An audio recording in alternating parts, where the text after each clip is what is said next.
Òpó ni mí. Àti jẹ́ ẹ̀sìn kò easy. Láwa ta lọ́mọ mẹ́ta ọmọ mẹ́rin. Àti fún ọmọ lówó oúnjẹ ọmọ kan gan kò easy. Torí kò sí iṣẹ́, kò sí oúnjẹ, kò sí nǹkan kan. Bá tó tajà náà kò sérè. Gbogbo nǹkan tá ń tà kò gbójú owó, kò béèrè. Hunger and poverty are major crises affecting many in Nigeria today. Just last year, we experienced tragic stampedes at food sharing drives across 3 states. There is hunger in the land. Hello, my name is Kenny O'Neill. According to the National Bureau of Statistics, about 133 million Nigerians live in poverty, with many suffering from the effects of poverty and food insecurity. But there's hope. In my new series, Create for Good, I will be sharing inspiring stories of change leaders who are striving to make our societies better. Michael takes us on a journey on how the food bank delivers impact from the warehouse to vulnerable communities in Lagos. The ultimate goal of the Lagos Food Bank is to see so much transformation in the lives of the beneficiaries that we serve, meeting the short-term needs and the long-term needs of these beneficiaries by providing staple food that will serve a family of 5 for at least 2 to 3 weeks.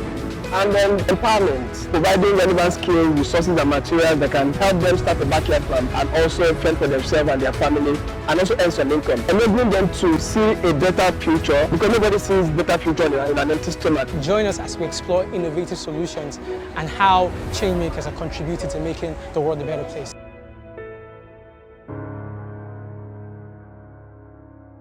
My first question, what is the experience like for you starting the food bank? I know the initiative is personal to you. What brought this whole idea up with? So it was, first I would say it was just that burden of, seeing the level of poverty and socioeconomic problems that people around me are facing. Basically, in as much as the motivation, I would say, is very deeply personal, that was already behind me and probably I've forgotten about everything. But seeing how people struggle, people hardly could barely feed, children going hungry, and it was at the time, a very tough economic recession then, 2016, and a number of people that I know, could barely afford a healthy diet. So it became so heavy on my mind, and I was looking at how I started thinking of how I could make a difference. How I could, do my own bit in helping to assuage that challenges and plight of vulnerable population.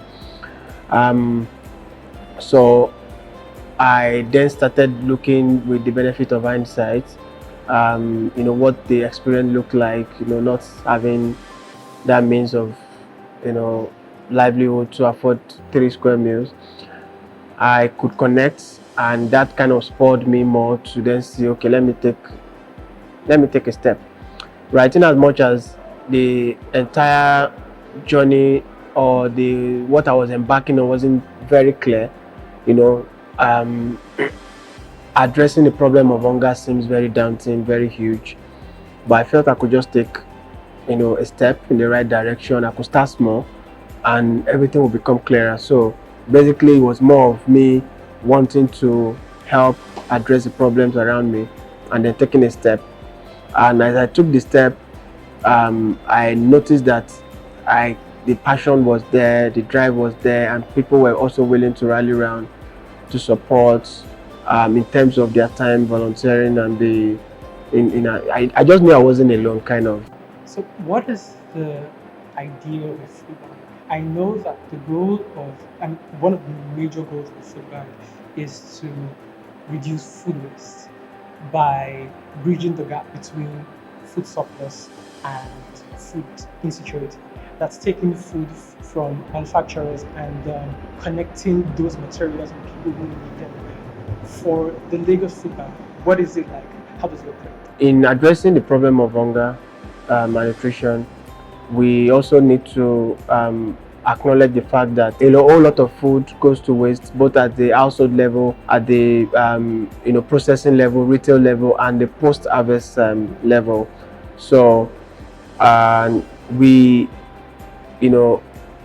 saying that all this food go to waste, I also thought of, okay, what can we do to kind of bridge that gap, harness these resources and channel it to vulnerable population. We noticed that a number of maybe corporate food processing companies who have sometimes excess or some badly labeled food that is still very edible, or the can might be maybe fractured or something but does not affect the food, they do not want to undertake the burden of going to community to distribute food, because that is not their core, that's not their primary.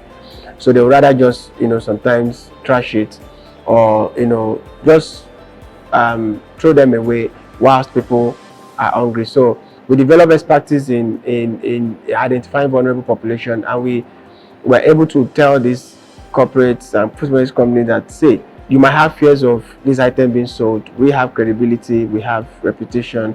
It will be channeled to those who need them. It won't be sold back to the market to start competing with your products again. We will distribute them. So that kind of allayed their fears, and we're able to collect thousands and thousands of kgs of food from some of these fast-moving consumer goods companies. And then on the farms, of course, there are a lot of farmers who would harvest but can't transport most of their harvested produce to the market because of the distance, because of road networks and the rest of it. So we identify these farmers, we collect some of their fresh foods for a stipend, and it's a win-win for us, for them, because it would go waste anyways. So we were able to collect some of these items and we're able to channel them. So the most important thing here is that the idea of food bank is building that architecture, that infrastructure, that process that kind of midwives resources from where it is surplus to where it is less surplus, or where it is needed, and then also resources as well, as from herbs to the herb nuts. Those who really have these resources but cannot identify those who need them, they donate to us. We use it to buy food, and then we give it to a vulnerable population. Here is the clothe bank, and we keep clothing items as well as some household items and some non-food items, basically. So if we work, volunteers are constantly here doing some sorting and arranging and rearranging and all kinds. So yeah. So how do you give out this clothes, these beds? Who gets them? So this could be for nursing mothers, for one of the programs, but there's we have a program that is just focused on pregnant women, newborn babies, and so that's the program that this bed thing is meant for. We are distributing clothes every outreach. We are constantly distributing. So this doesn't get exhausted. We keep distributing, and we have never run out of clothes. As in, I don't know, we've distributed and distributed, and they keep. And people keep bringing it. Yes, we in a day we can get 10 phone calls. So what it just implies is that, right, people who can't even feed, the least that they think of is how to now use that money to go and buy clothes. True. So we want to just make sure, see, if we truly want to solve this problem of hunger, right, let's make people focus on that, spending money on their food, and they won't have to bother about clothes. Whereas some people have so many clothes, let's gather these clothes, give it to them, and they don't have to worry about going to buy new clothes. They use the little they have to buy food. Just like you mentioned earlier, that this issue of hunger is kind of intertwined with several other factors, very complex and multidimensional. The same way we try to identify some factors that can actually help maintain that level of food security that we want. Clothing items, according to Maslow's hierarchy of needs, these are basic items that everybody should have: shelter, clothing, food, all these things. And that's why the food bank uses this approach of this approach that meets the most critical basic needs of people. The focus is on food, but whilst giving the food, people need clothes, and clothes can actually be expensive. So let's not let these people not be subjected to having to go look for such, while we have people who have so much clothes and don't know what to do with them, and they bring them here. And thank God for amazing volunteers again. They come here, they do the sorting. After sorting, some they clean the shoes, they do everything, make it look very presentable, Yeah. and then they give it out. Kinds of books that we also give out, and volunteers read them. We give to school students, you know, all kinds of household item that is not that might not be useful to someone is a blessing to the next person. And that's what we do at Food Bank. We ensure that everything we get is given to the people, and none of it gets to the market or being sold. Everything we do here, as they are giving it to us, we're also giving it to other people. It's a wicked problem. Mm. And based on my understanding of wicked problems, they are difficult, almost impossible to solve, because they sit within a myriad of interconnected problems. So it's difficult for you to pinpoint and say, this is the cause of hunger. It's like a web. So how do we solve the problem of hunger and poverty on a sustainable basis? Because yes, we could give people food, that's great, it supports, but on a sustainable basis, we can't give people food every day. So how do you think that we can, based on your experience? Of course, it's well proven that you know, one of the ways to address the problem of hunger, you know, long term, is to actually get those you are trying to solve the problem for to be actively involved in solving their own problem as well. And one of which is, you know, farming is a well proven method of addressing the problem of hunger. In some countries, they are encouraged, each household is encouraged to have a backyard farm and fend for themselves. At Lagos Food Bank, we have a very robust backyard farming program that provide skills and resources for women to start a backyard farm, fend for themselves, sell part of their produce, like poultry, and earn income as well. So farming is very critical to addressing the problem of hunger. You know, the government is also have been calling on people, you know, have your own farm, you know, feed your you know, engage in the activity of having a farm that can feed your family and yourself, you know. So it is farming, nothing more than farming. And at Lagos Food Bank, we encourage that by our very robust backyard farming program that a number of corporates are already supporting, you know, and we've been able to empower thousands of women to have their own backyard farm. And not just having it, they are earning income with dignity.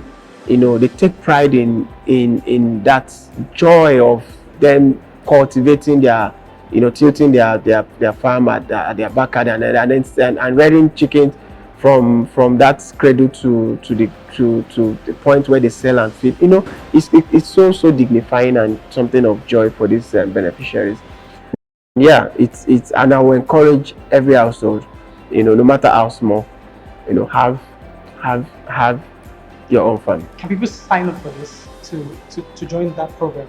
Of course, it covers different age group, not restricted in terms of gender, right?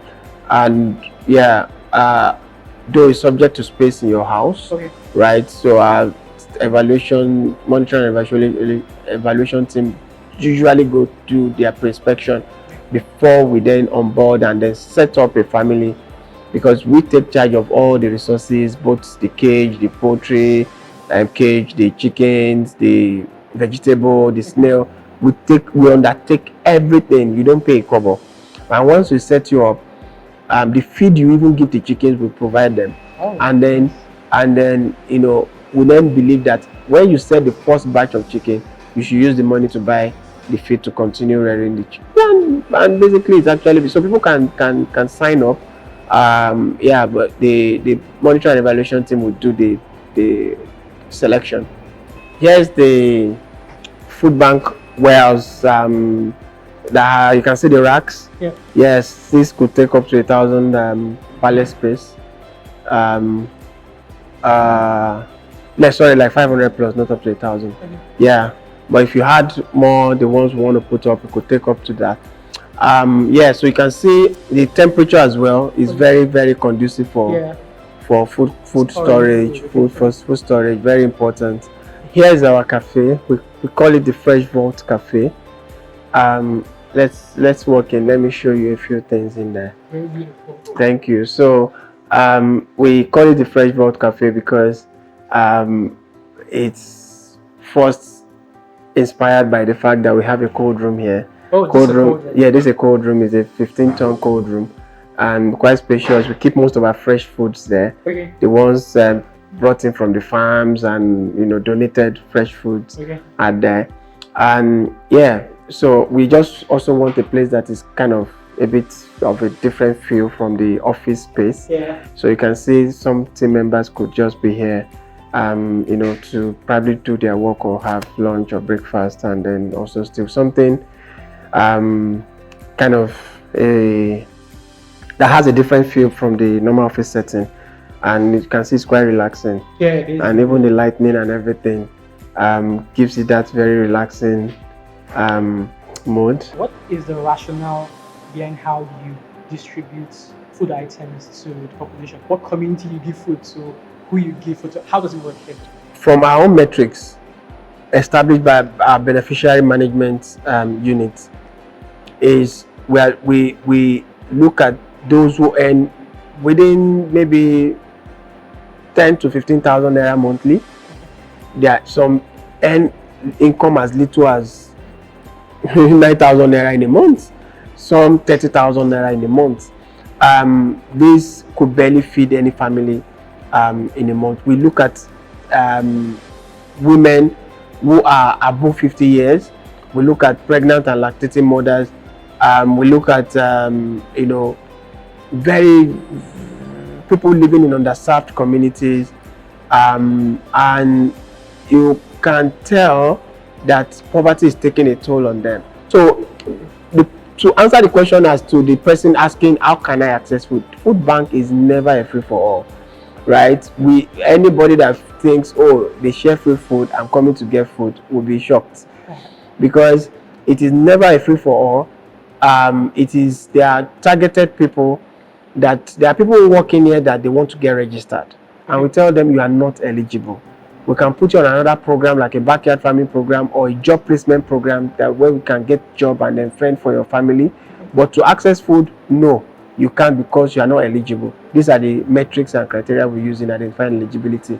And if you kind of see any of our outreaches, take a close look. You see that the people there are within the same age group, mostly vulnerable old women, very vulnerable population. So we take our time to identify these people, and the fact that you are hungry simpliciter, right, does not mean that you can have access to food. And it's quite unfortunate, it's so sad that we have to be the one to pick who should get and who should not get, right? But the point is that the resources can go round, and we have to then make that very difficult decision, take that difficult decision to streamline the people who get and those who don't.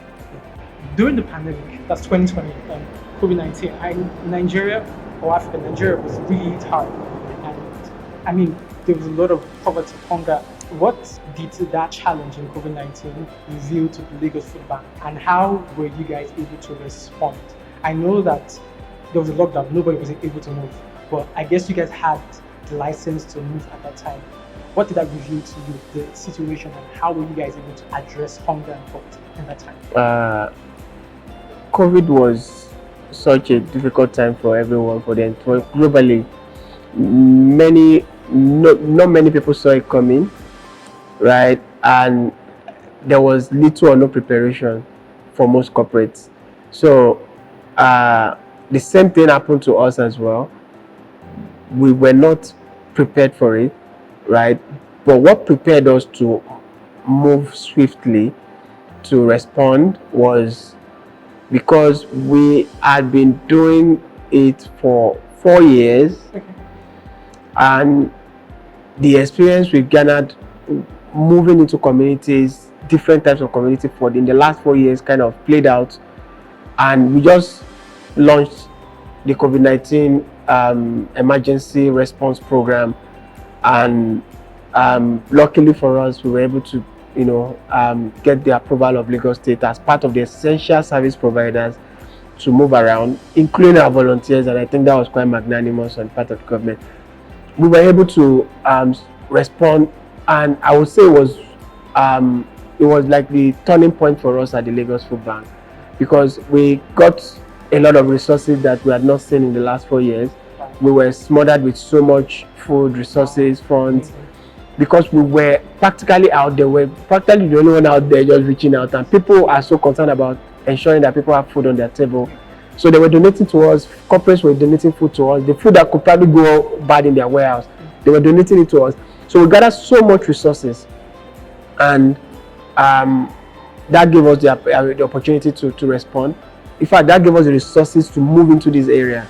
Oh. We didn't start from here. We started from another a small space, like a family property, and from the resources we got from COVID-19 and all, they were able to to get this place. So this is warehouse 2, and you can see it's kind of spacious because we do most of the packaging activities here. You can see the bags, the typical bags of gari and rice are rebagged rather, and put into smaller sizes. Come with me. So what is happening here currently, our volunteers, we have a very small size outreach tomorrow, very small. So typically this entire hall can be filled up with volunteers like a factory, and it's happening. Yeah. So what we have is very minimal, and what volunteers are doing here currently is helping us pack those food items, staple food, into the box. An average box can feed a family of 5 for about 2 to 3 weeks. Yeah, they are just mainly staple food items that we have in there. And yeah, so what happens is once these boxes are filled up, right, the volunteers get to stack them, and then we start loading them into the truck. So aside from that, we could also do maybe a bit of volunteer briefing before we go, and just to keep everybody up to date on what is expected of them and the route to be taken to the community. So, and then we take our pledge, food bank pledge, and we leave. So essentially, that's what happens here, and it's like that for most of our community interventions.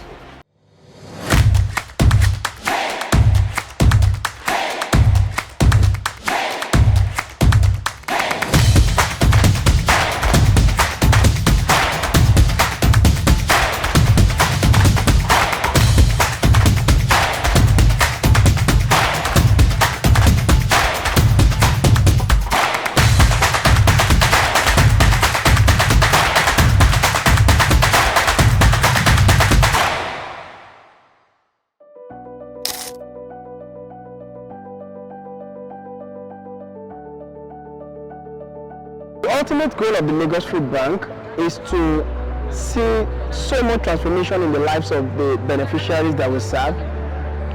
Our intervention requires or includes meeting the short-term needs and the long-term needs of these beneficiaries by providing staple food that will serve a family of 5 for at least 2 to 3 weeks, and then empowerment, like providing relevant skills, resources and materials that can help them start a backyard farm and also fend for themselves and their family, and also earn some income. So it's more of restoring hope, dignity, restoration, and more of hope, enabling them to see a better future, because nobody sees better future in an empty stomach, and that is what we are doing here at the Lagos Food Bank, ensuring that we are leveraging on collaborative partnership with all the stakeholders, volunteers, corporate partners, and the beneficiaries, of course, to bring so much impact to the lives of the people we serve.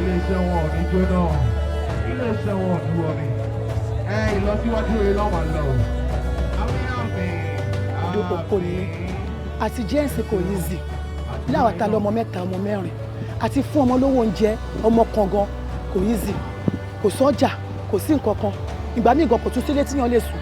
Ìjọba kan dà wá káàkiri ni, wọ́n wọlé lẹ́ni, wọ́n wọlé lọ́la. Bá a ṣe wà yín sìn kì í ṣe pé bí arílé tá à ń sùn church là ń manage. A kàn manage lọ́dọ̀ Ọlọ́run. Ìgbà tá a gbọ́ tẹ́ dé báyìí inú wa dùn. Ever since joining the Lagos Food Bank, it's been a beautiful experience, and my eyes has been open to a lot of things. I've been to several communities. You get to a community and it just strikes you that people stay here, and they don't just stay here, they stay there with their kids. It shows you that beyond the beautiful buildings you see around, beautiful walls you see within this country, people are going through a lot. People are really suffering. There is hunger in the land, and then people are passing through a lot. But it's beautiful that the Lagos Food Bank, of course, is solving the problem of hunger in the community, of course, and in the country at large. And it's beautiful to be a part of this experience. Ẹ ṣé gan, ọwọ́ yín á máa ròkè, àlàáfíà dé bá inú iṣẹ́ yín, á dẹ̀ dé bá yín tọmọtọmọ, àwọn ọmọ yín náà ò ní mọ̀ korò. Seeing underprivileged people suffering, struggling to get by daily, I felt like I wanted to bring them out of that. I wanted to make a change in their life. That was what inspired me to become a Lagos Food Bank volunteer. Hunger and poverty are complex issues that require more than a single solution. It takes the collaborative efforts of individuals, private sector, and the government to create lasting change. By empowering citizens with education, resources, and tools, we can help them thrive. Michael and the Food Bank story is a testament to this truth. Join me on my series, Create for Good, as we explore more inspiring stories of changemakers who are striving to make Africa and the world a better place. Don't forget to subscribe.